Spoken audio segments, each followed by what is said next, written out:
तो आज के इस वीडियो में लेकर आ गया दोस्तों क्लास 12 का पॉलिटिकल साइंस का वीवीआई ऑब्जेक्टिव क्वेश्चन है। 40 इंपोर्टेंट ऑब्जेक्टिव क्वेश्चन लेकर आ गया हूँ। परीक्षा में बार बार आने वाला क्वेश्चन है दोस्तों। बिना देर के बिना चलते हैं वीडियो की तरफ दोस्तों, जिसका 1 नंबर सवाल है, ताशकंद समझौता कब हुआ था दोस्तों? ताशकंद समझौता 1966 ईस्वी को हुआ था। तो एक का आंसर बच्चों ये होगा 1966 ईस्वी। अगले सवाल की तरफ बढ़ते हैं दोस्तों। 2 नंबर सवाल है दोस्तों, मैकमोहन रेखा कहाँ अवस्थित है दोस्तों? जो मैकमोहन रेखा है वो अरुणाचल प्रदेश में स्थित है। तो 2 का आंसर बच्चों बी होगा, अरुणाचल प्रदेश में। अगला सवाल है दोस्तों 3 नंबर यहाँ पर सवाल है, ग्राम कचहरी का प्रधान कौन होता है? तो ग्राम जो कचहरी होता है उसका प्रधान सरपंच होता है। तो 3 का आंसर बच्चों ये होगा सरपंच। अगले सवाल की तरफ बढ़ते हैं दोस्तों।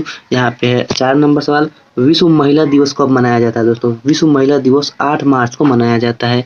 तो इसका आंसर बच्चों बी होगा 8। इसका आंसर बच्चों होगा बी, 8 मार्च को विश्व महिला दिवस मनाया जाता है। अगले सवाल की तरफ बढ़ते हैं दोस्तों। 5 नंबर सवाल है यहाँ पे, भारत ने चीन पर किस वर्ष आक्रमण किया था दोस्तों? भारत ने चीन पर 1962 ईस्वी में आक्रमण किया था। तो 5 का आंसर बच्चों होगा ए, 1962 ईस्वी में। अगले सवाल की तरफ बढ़ते हैं दोस्तों। यहाँ पे 6 नंबर सवाल है। 6 नंबर सवाल है दोस्तों, मुस्लिम लीग की स्थापना कब हुई थी दोस्तों? मुस्लिम लीग की स्थापना 1906 ईस्वी में हुई थी। तो 6 का आंसर बच्चों होगा बी, 1906 ईस्वी। अगले सवाल की तरफ बढ़ते हैं दोस्तों। 7 नंबर यहाँ पे सवाल है, भारत में प्रथम आम चुनाव कब हुआ था दोस्तों? भारत में प्रथम आम चुनाव 1952 ईस्वी में हुआ था दोस्तों। तो इसका आंसर बच्चों होगा ए, 1952 ईस्वी में प्रथम आम चुनाव हुआ था। 7 का आंसर बच्चों ए होगा। अगला सवाल है दोस्तों 8 नंबर सवाल है, बर्लिन की दीवार किसका प्रतीक है दोस्तों? जो बर्लिन की दीवार है वो दोस्तों शीत युद्ध के चरमोत्कर्ष का परिणाम है। तो 8 का आंसर बच्चों होगा सी, शीत युद्ध के चरमोत्कर्ष का। अगले सवाल की तरफ बढ़ते हैं दोस्तों। 9 नंबर यहाँ पे सवाल है, अंतर्राष्ट्रीय न्यायालय का मुख्यालय कहाँ है दोस्तों? जो अंतर्राष्ट्रीय न्यायालय है उसका मुख्यालय है द हेग में। तो इसका आंसर बच्चों डी होगा, द हेग। अगले सवाल की तरफ बढ़ते हैं दोस्तों। 10 नंबर सवाल है यहाँ पे, भारत में पंचवर्षीय योजना की शुरुआत कब हुई थी दोस्तों? भारत में पंचवर्षीय योजना की शुरुआत 1950 ईस्वी में हुई थी दोस्तों। 1950 ईस्वी में पंचवर्षीय योजना की शुरुआत किया गया था दोस्तों। तो इसका आंसर बच्चों होगा 1950 ईस्वी। तो इसका आंसर बच्चों बी होगा, 1950 ईस्वी में पंचवर्षीय योजना की शुरुआत हुई थी। अगला सवाल है दोस्तों यहाँ पे 11 नंबर सवाल है, भारतीय संविधान का निर्माण किसने किया था दोस्तों? तो डॉक्टर भीमराव अंबेडकर ने भारतीय संविधान का निर्माण किए थे। तो 11 का आंसर बच्चों ए होगा, डॉक्टर भीमराव अंबेडकर। अगला सवाल है दोस्तों 12 नंबर यहाँ पे सवाल है, भारत में वित्तीय वर्ष होता है दोस्तों 1 अप्रैल से 31 मार्च तक भारत में वित्तीय वर्ष होता है। तो 12 का आंसर बच्चों सी होगा, 1 अप्रैल से 31 मार्च। अगला सवाल है दोस्तों 13 नंबर सवाल है, श्वेत क्रांति का जनक किसे माना जाता है दोस्तों? श्वेत क्रांति का जो जनक है वो माना जाता है डॉक्टर वर्गीज कुरियन को। तो 13 का आंसर बच्चों ये होगा, डॉक्टर वर्गीज कुरियन। अगले सवाल की तरफ बढ़ते हैं दोस्तों। 14 नंबर सवाल है, भारतीय राष्ट्रीय कांग्रेस पार्टी की स्थापना कब हुई थी दोस्तों? तो भारतीय राष्ट्रीय कांग्रेस पार्टी की स्थापना 1885 ईस्वी में हुई थी। तो 14 का आंसर बच्चों सी होगा, 1885 ईस्वी में। अगला सवाल है दोस्तों 15 नंबर सवाल है, विश्व व्यापार संगठन की स्थापना कब हुई थी दोस्तों? तो ये हुई थी 1995 ईस्वी में विश्व व्यापार संगठन की स्थापना। तो 15 का आंसर बच्चों होगा बी। अगले सवाल की तरफ बढ़ते हैं दोस्तों। अगला सवाल है, भारत में द्वितीय आम चुनाव कब हुआ था? तो भारत में दोस्तों द्वितीय आम चुनाव 1957 ईस्वी में हुआ था और प्रथम आम चुनाव 1952 ईस्वी में हुआ था। तो 16 का आंसर बच्चों सी होगा, 1957 ईस्वी में। अगले सवाल की तरफ बढ़ते हैं दोस्तों। अगला सवाल है यहाँ पे, भारत में 14 बैंकों का राष्ट्रीयकरण कब हुआ था दोस्तों? भारत में 14 बैंकों का राष्ट्रीयकरण एक साथ कब किया गया था दोस्तों? तो इसको याद रखिएगा, भारत में 14 बैंकों का राष्ट्रीयकरण 1969 ईस्वी में किया गया था। तो 17 का आंसर बच्चों बी होगा, 1969 ईस्वी में। अगला सवाल है दोस्तों 18 नंबर, द्वितीय पंचवर्षीय योजना का कार्यकाल क्या था दोस्तों? जब द्वितीय पंचवर्षीय योजना हुई थी वो हुई थी दोस्तों 1956 से लेकर 1961 ईस्वी तक। तो 18 का आंसर बच्चों होगा बी, 1956 से 1961 ईस्वी तक। अगले सवाल की तरफ बढ़ते हैं दोस्तों। 19 नंबर सवाल है यहाँ पे, गरीबी हटाओ का नारा किसने दिया था दोस्तों? गरीबी हटाओ का नारा देने वाले थे इंदिरा गांधी जी थी। तो इसका आंसर बच्चों ये होगा, इंदिरा गांधी। अगले सवाल की तरफ बढ़ते हैं दोस्तों। यहाँ पे 20 नंबर सवाल है, वर्तमान में भारत में कितनी संघ शासित प्रदेश है? तो वर्तमान में कुल दोस्तों 8 संघ शासित प्रदेश है।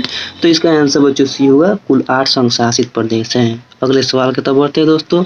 21 नंबर सवाल है यहाँ पे, दूसरा विश्व युद्ध कब से कब तक चला था दोस्तों? दूसरा विश्व युद्ध चला था दोस्तों, इसको याद रखिएगा, 1939 से लेकर 1945 ईस्वी तक चला था। तो इसका आंसर बच्चों होगा बी, 1939 से 1945 तक। अगले सवाल की तरफ बढ़ते हैं दोस्तों। 22 नंबर सवाल है यहाँ पे, अकाली दल किस राज्य की प्रमुख क्षेत्रीय पार्टी है दोस्तों? अकाली दल है वो पंजाब की क्षेत्रीय पार्टी है। तो इसका आंसर बच्चों होगा ए, पंजाब। तो इसका आंसर बच्चों होगा ए। अगले सवाल की तरफ बढ़ते हैं दोस्तों। 23 नंबर सवाल है यहाँ पे, बिहार का शोक किस नदी को कहा जाता है दोस्तों? बिहार का शोक कोसी नदी को कहा जाता है।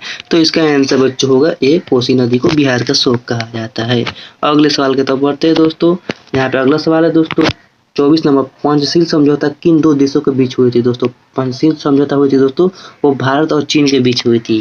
तो इसका आंसर बच्चों होगा 24 का, भारत और चीन के बीच पंचशील समझौता हुई थी। तो इसका आंसर बच्चों होगा डी, भारत और चीन। अगले सवाल की तरफ बढ़ते हैं दोस्तों। 25 नंबर सवाल है यहाँ पे, वर्तमान समय में भारत में कौन सी दलीय व्यवस्था है दोस्तों? वर्तमान समय जो भारत में है दोस्तों, बहुदलीय व्यवस्था है। तो इसका आंसर बच्चों होगा सी, बहुदलीय व्यवस्था है। इसका आंसर बच्चों सी होगा, बहुदलीय व्यवस्था। अगले सवाल की तरफ बढ़ते हैं दोस्तों। 26 नंबर सवाल है यहाँ पे, हरित क्रांति का सर्वाधिक लाभ निम्न में से किस अनाज में हुआ है दोस्तों? हरित क्रांति से जो सबसे ज्यादा लाभ हुआ है वो गेहूं को हुआ है। तो इसका आंसर बच्चों डी होगा, गेहूं। इसका आंसर बच्चों डी होगा, गेहूं। अगले सवाल की तरफ बढ़ते हैं दोस्तों। 27 नंबर यहाँ पे सवाल है, बिहार में बिहार आंदोलन को किस अन्य नाम से जाना जाता है दोस्तों? बिहार आंदोलन को और किस नाम से जाना जाता है? तो उसको और नाम से जाना जाता है छात्र आंदोलन से। तो इसका आंसर बच्चों बी होगा, छात्र आंदोलन को बिहार आंदोलन के नाम से जाना जाता है। तो 27 का आंसर बच्चों बी होगा, छात्र आंदोलन। अगले सवाल की तरफ बढ़ते हैं दोस्तों। 28 नंबर सवाल है यहाँ पे, ताशकंद समझौता किन दो देशों के बीच हुई थी दोस्तों? ताशकंद जो समझौता हुई थी वो भारत और पाकिस्तान के बीच हुई थी। तो 28 का आंसर बच्चों बी होगा, भारत और पाकिस्तान के बीच ताशकंद समझौता हुई थी। अगले सवाल की तरफ बढ़ते हैं दोस्तों। 29 नंबर सवाल है यहाँ पे, भारतीय संविधान को कब लागू किया गया था दोस्तों? भारतीय संविधान को लागू किया गया था 26 जनवरी 1950 ईस्वी को। तो 29 का आंसर बच्चों ये होगा, 26 जनवरी 1950 ईस्वी को भारतीय संविधान को लागू किया गया था। अगले सवाल की तरफ बढ़ते हैं दोस्तों। 30 नंबर यहाँ पे सवाल है, किस भारतीय राज्य का अपना अलग संविधान था दोस्तों? कौन सा भारत का राज्य है जिसका अपना अलग संविधान था? वो था दोस्तों जम्मू कश्मीर। तो 30 का आंसर बच्चों डी होगा, जम्मू कश्मीर। अगले सवाल की तरफ बढ़ते हैं दोस्तों। 31 नंबर यहाँ पे सवाल है, गैर कांग्रेसवाद का नारा किसने दिए थे दोस्तों? तो राम मनोहर लोहिया ने गैर कांग्रेसवाद का नारा दिए थे। तो 31 का आंसर बच्चों सी होगा, राम मनोहर लोहिया। अगले सवाल की तरफ बढ़ते हैं दोस्तों। अगला सवाल दोस्तों 32 नंबर यहाँ पे 32 नंबर सवाल है, भारत में हरित क्रांति का जनक किसे जाना जाता है दोस्तों? भारत में जो हरित क्रांति हुआ था वो हुआ था दोस्तों MS स्वामीनाथन के कारण। तो 32 का आंसर बच्चों होगा ए, MS स्वामीनाथन। अगले सवाल की तरफ बढ़ते हैं दोस्तों। 33 नंबर यहाँ पे सवाल है, श्वेत क्रांति का संबंध निम्नलिखित में से किससे है दोस्तों? जो श्वेत क्रांति का जो संबंध होता है दोस्तों वो दूध के उत्पादन से होता है। तो 33 का आंसर बच्चों यहाँ पे होगा सी, 33 दूध के उत्पादन से। जो श्वेत क्रांति का संबंध दूध के उत्पादन से होता है। 33 का आंसर बच्चों सी होगा, दूध के उत्पादन से। अगला सवाल दोस्तों 34 नंबर सवाल है, कौन से दो गुटों के बीच शीत युद्ध चला था दोस्तों? कौन सा दो गुट है जिसके बीच शीत युद्ध चला था? वो था दोस्तों अमेरिका और सोवियत संघ। तो 34 का आंसर बच्चों सी होगा, अमेरिका और सोवियत संघ। अगले सवाल की तरफ बढ़ते हैं दोस्तों। 35 नंबर यहाँ पे सवाल है, पीली क्रांति का संबंध निम्नलिखित में से किससे? पीली क्रांति था दोस्तों, उसका संबंध था दोस्तों तिलहन के उत्पादन से। तो 35 का आंसर बच्चों ये होगा, तिलहन के उत्पादन से। अगले सवाल की तरफ बढ़ते हैं दोस्तों। 36 नंबर सवाल है यहाँ पे 36 नंबर सवाल है, बजट का संबंध किसके पक्ष में जाता है दोस्तों? तो जो बजट है उसका संबंध आय और व्यय के संबंध से जाता है। तो इसका आंसर बच्चों सी होगा, आय और व्यय। अगले सवाल की तरफ बढ़ते हैं दोस्तों। 37 नंबर यहाँ पे सवाल है, प्रथम विश्व युद्ध नहीं दोस्तों 37 नंबर सवाल है, प्रथम विश्व जलवायु सम्मेलन कहाँ हुआ था दोस्तों? ये हुआ था दोस्तों, इसको याद रखिएगा, जिनेवा में हुआ था, स्विट्जरलैंड में। तो 37 का आंसर बच्चों ये होगा, जिनेवा में प्रथम जलवायु सम्मेलन हुआ था। अगले सवाल की तरफ बढ़ते हैं दोस्तों। 38 नंबर यहाँ पे सवाल है 38 नंबर सवाल है दोस्तों, भारत में किस प्रकार की अर्थव्यवस्था को अपनाया गया है दोस्तों? भारत में किस प्रकार की अर्थव्यवस्था को अपनाया गया है? तो मिश्रित अर्थव्यवस्था को अपनाया गया भारत में। तो 38 का आंसर बच्चों सी होगा, मिश्रित अर्थव्यवस्था। अगले सवाल की तरफ बढ़ते हैं दोस्तों। 39 नंबर यहाँ पे सवाल है, संविधान संशोधन की प्रक्रिया का वर्णन किस अनुच्छेद में किया गया है दोस्तों? तो अनुच्छेद 370 में संविधान संशोधन की प्रक्रिया का वर्णन किया गया है। तो 39 का आंसर बच्चों ये होगा अनुच्छेद 370 में। अगले सवाल की तरफ बढ़ते हैं दोस्तों। नहीं दोस्तों, यहाँ इसका आंसर होगा अनुच्छेद 368 में संविधान संशोधन की प्रक्रिया का वर्णन किया गया है। तो 39 का आंसर बच्चों बी होगा 1968 ईस्वी में, 68 अनुच्छेद में। तो 39 का आंसर बच्चों अनुच्छेद 368 होगा। अगले सवाल की तरफ बढ़ते हैं दोस्तों। 40 नंबर यहाँ पे सवाल है दोस्तों। 40 नंबर सवाल का जवाब दीजिएगा दोस्तों आप लोग। 40 नंबर सवाल बोल रहे हैं कि हिरोशिमा और नागासाकी पर परमाणु बम कब गिराया गया था दोस्तों? हिरोशिमा और नागासाकी पर परमाणु बम 1945 ईस्वी में गिराया गया था दोस्तों। तो इसका आंसर बच्चों सी होगा 1945 ईस्वी में हिरोशिमा और नागासाकी पर परमाणु बम गिराया गया था दोस्तों। 1945 ईस्वी में हिरोशिमा और नागासाकी पर परमाणु बम गिराया गया था। तो इसका आंसर बच्चों होगा सी 1945 ईस्वी में। तो 40 का आंसर बच्चों सी होगा।